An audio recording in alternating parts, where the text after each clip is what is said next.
नमस्कार, स्वागत है आपका हमारे खास कार्यक्रम अपना उत्तर प्रदेश में। मैं आपके साथ रवि राजपूत। वहीं लखनऊ में मिशन शक्ति के तहत महिला सम्मान सुरक्षा पर कार्यशाला का आयोजन किया गया, जिसमें कई गणमान्य लोगों ने शिरकत की। आपको कार्यक्रम में सीधे लिए चलते हैं जहां पर कार्यक्रम हुआ। करूं जैसे कि हमारा मिशन शक्ति कार्यक्रम चल रहा है और उसमें मैं आप लोग का स्वागत करना चाहूँगी।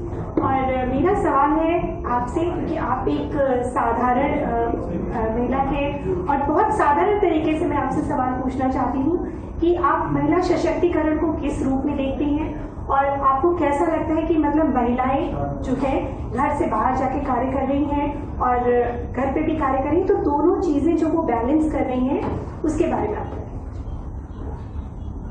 भी अपने अच्छे तरह से अपना काम करती हैं और बाहर भी अच्छी तरह से काम कर रही हैं। ये सरकार जब से हुई है तब से महिलाओं को काफ़ी सुरक्षा मिला है, साधन मिली है। इसलिए महिलाएं अपने आप को सबके ऊपर कंधे से कंधे मिलाकर बराबर चलने को। बहुत सही बात कही मैडम आपने।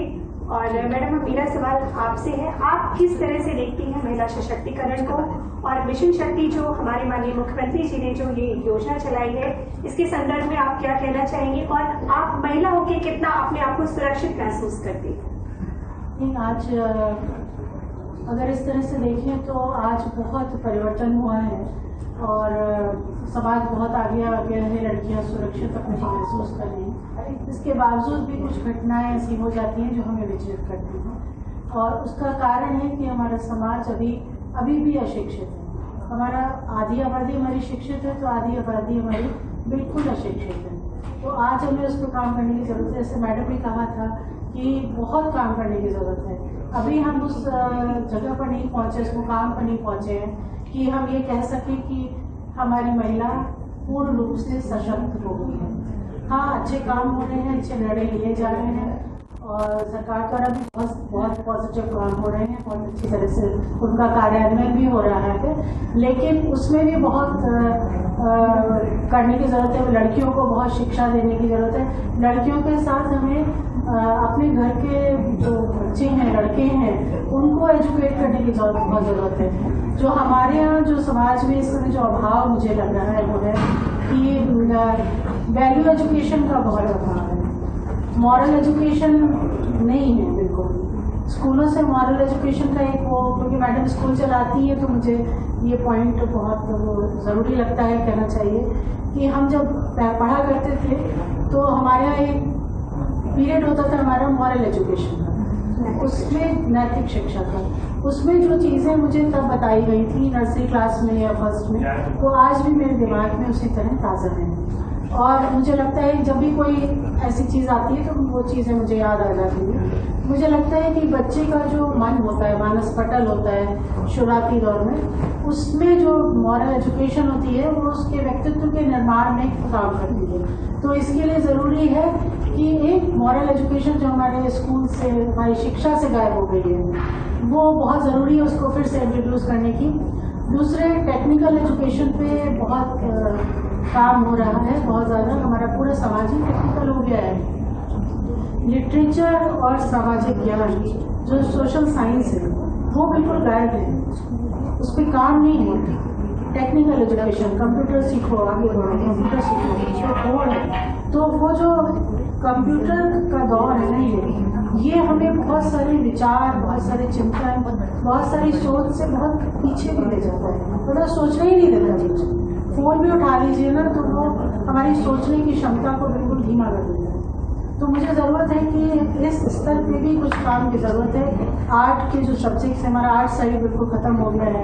ये बताया जा रहा है कि जब तक आप टेक्निकली साउंड नहीं होंगे आप कुछ काम नहीं कर सकते। हमारे सोशल साइंस से पढ़े हुए बच्चे, साइकोलॉजी से पढ़े हुए बच्चे, लिटरेचर और आर्ट्स के बच्चे बिल्कुल खाली घूम रहे हैं। तो वो एक फ्रस्ट्रेशन है।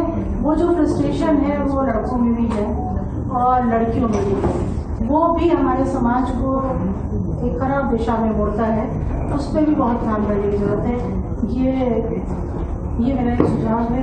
बाकी तो आप लोग ज़्यादा मैं आप कहना ये चाहती हैं कि अभी हमारी जो स्कूल की शिक्षा की जो हमारी जो पद्धति है उसमें हमें चेंजेस लाने होंगे और उसमें हमें नैतिक शिक्षा यानी मॉरल एजुकेशन और को मॉरल एजुकेशन और हमारा मतलब लिटरेचर और समाज विज्ञान इन चीज़ों को पढ़ाने की भी फिर से ज़रूरत है। पॉलिटिकल साइंस है, बच्चे जो पढ़ रहे हैं वो पढ़ रहे हैं, लेकिन सिर्फ टेक्निकल एजुकेशन से काम नहीं चलेगा, क्योंकि सोच जब तक हमारी बिल्कुल सोच हमारी हम भी अपनी जो सोच है उसकी दिशा को परिवर्तित करने की ज़रूरत है। उसके साथ साथ हमें टेक्निकल एजुकेशन भी ज़रूरी है जी, लेकिन उसके साथ हमें थोड़ा सा लिटरेचर और समाज भाषा इसकी भी ज़रूरत है। इतिहास, अपना इतिहास भी जानने की ज़रूरत है। हमारे जो सनातन धर्म है, हमारी जो संस्कृति की जो किताबें हैं उनको भी पढ़ने की ज़रूरत है, क्योंकि उनसे हमें प्रेरणा मिलती है। उनसे जब हमारे बच्चे को पढ़ेंगे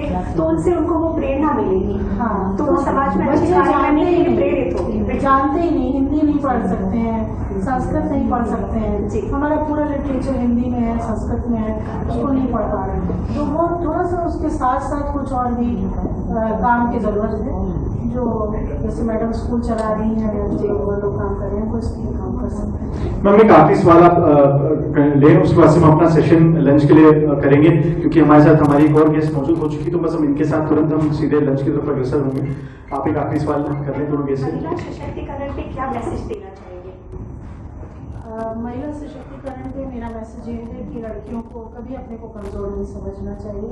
वो अपने आप में सशक्त हैं, मानसिक रूप से, शारीरिक रूप से। अभी एक मैडम ने कहा कि हम शारीरिक रूप से, अपर्णा मैडम ने कहा था शायद कि हम शारीरिक रूप से पुरुषों की तुलना में कमज़ोर हैं।